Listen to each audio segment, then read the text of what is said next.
Shakala mana shu ikkita etajini terib oldik. Hozircha shuni o'zi yetadi.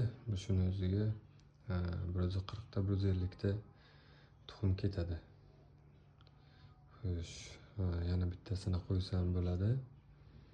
Terib tayyorlab, xudo xolasa yana so'ng qilamiz. Yoqish jarayonini sizlar bilan birga qilamiz.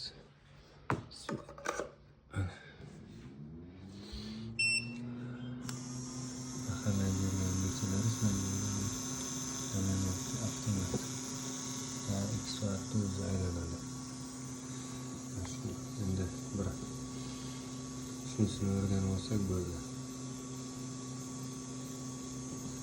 Akalar 37:08 ga qo'ygan edim.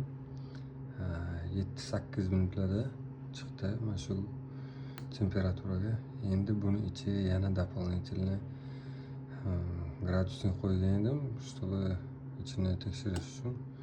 Bu tekshirmasak bo'lmaydi, ertaga keyin xatoliklar bo'lishi mumkin. Shuni oldindan tekshirib qo'yganimiz yaxshi bo'ldi. Hozir ichiga qo'yamiz.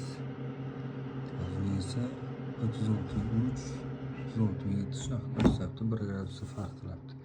Hozir bir yana kutaylikchi, kutganimizdan keyin ko'rinadi necha gradusda farq qilishi.